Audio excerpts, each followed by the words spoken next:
It's come to light this week, and it's no surprise, that there's a convicted terrorist on the board of the umbrella group that provides tax-exempt financial status to the Black Lives Matter organisation. Susan Rosenberg had spent 16 years in prison for terrorising the United States during the presidency of Ronald Reagan. Langley won. And according to an investigative report this week, the Black Lives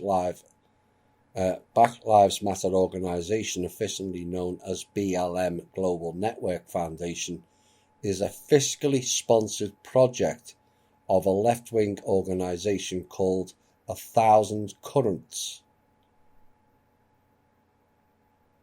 Now, fiscal sponsorship means that a non-profit organisation, in this case 1,000 Currents, offers its legal and tax-exempt status to one of its projects, in this case Black Lives Matter, which engages in activities related to the non-profit organisation's mission.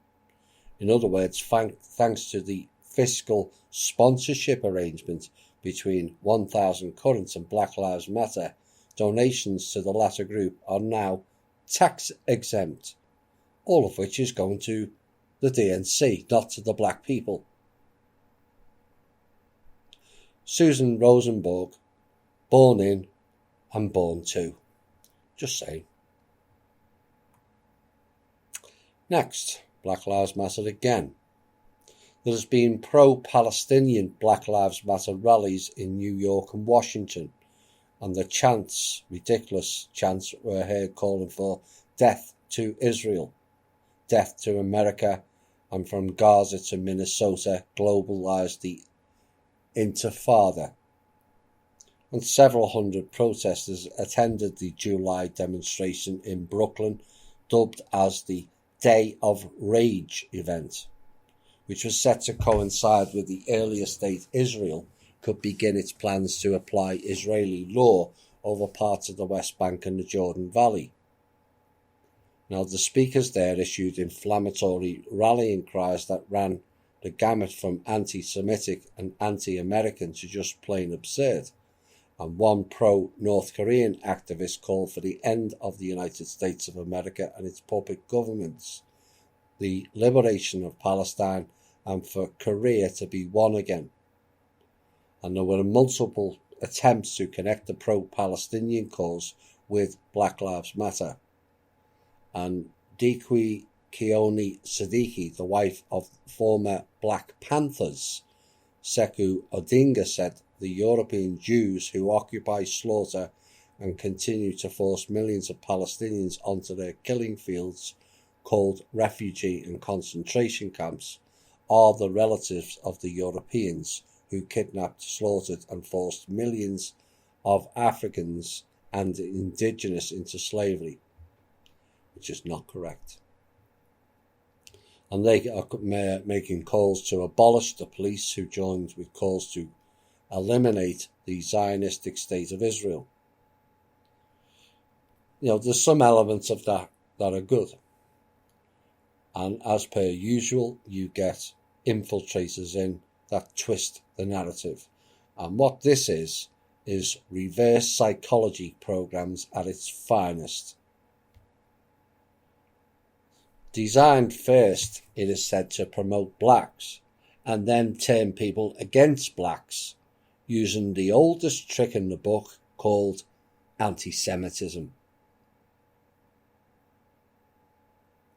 And this whole thing is just an excuse to generate more sympathy, more guilt, and more donations for the money laundering exercise called the Holocaust. Nothing more, nothing less. And this programme, being ran on nearly all Western countries of guilt, shame and subservient to the Jewish, has to stop. Holocaust donations, like the BLM donations, will not be going to the ordinary Jewish people or the black people, many of which are in abject poverty and due in large part to the people operating under the banner of being Jewish but are not. They are evil impostors, as our From Russia with Love series has shown. Evil harvesting agents of death and destruction, and it's time more people realised it. There is no white privilege. That is an illusion. Only these psychopaths, largely born in and born to, are the privileged here, whilst claiming to be Jewish, and that may well be their religious label, but their real label is evil. They care not for any people, including the Jewish.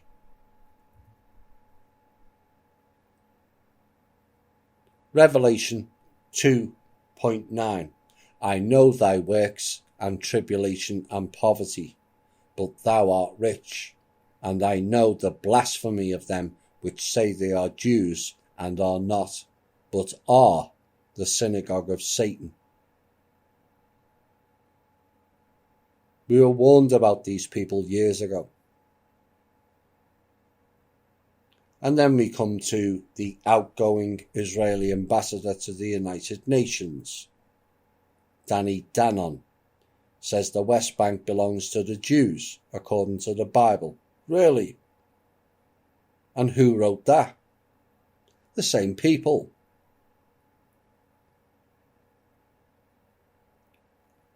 Which is the Jewish deed to the land, he said. So the talk of annexation is wrong.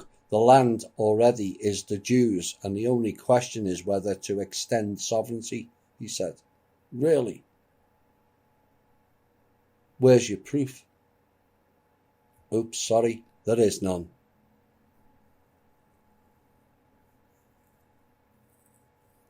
And Danon said he speaks not as a representative of just the government of Israel, but the Jewish people. No, he doesn't. There's many Jewish people in Israel complaining about what's going on there. And he explained to the BBC, no surprise, but they're ran by the same people, that Israel did not blink at annexation on July the 1st, and July the 1st was not a deadline for an announcement, and now the discussion begins. But we don't call it annexation, it's extending sovereignty to Judea and Samaria. You cannot annex something that belongs to you. When you annex something, you do it from a foreign territory. I do not know from whom we are annexing it. Now, AIPAC has agreed to this, no surprise, and so has David Harris of the American Jewish Committee, no surprise. And he said the decision may not be popular in Israel, but it's up to Netanyahu. And he said at the end of the day, a decision will be made by the Israeli government, the elected government, whether we like it or we do not like it.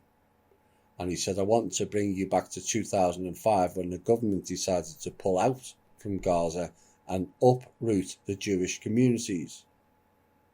Many Israelis were not happy about this decision, but once the government reaches a decision, we implement it. And on this issue, the Prime Minister does not need the approval of Mr. Benny Gantz and his party, unlike every other decision in unity government.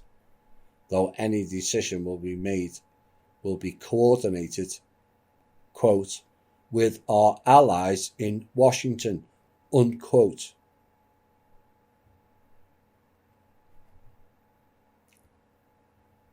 Oh dear. Danon talks of looking after the Jewish people. Well, I've spoken to people who live or lived in Israel and also New York. And all they talk about is about how many of them live in abject poverty. CNN won't report that. And these people are not interested in the Jewish people at all, never have and never will. pushing them into harm's way so they can claim land for the greed-based Zionists is not looking after the Jewish people. And I'm calling on all Jewish people misrepresented by these Zionist imposters and fight back against them and close them down. You need a representative as a leader who is for and by the people, not psychopaths connected to Likud Party of War, Mossad, Unit 8200 and the several other contractors who are only concerned with killing people. Shut them down. And the Jewish people in New York need to stand outside their Holocaust museum and demand some of those $50 to $100 million year donations go to the Jewish people in New York and get them out of poverty.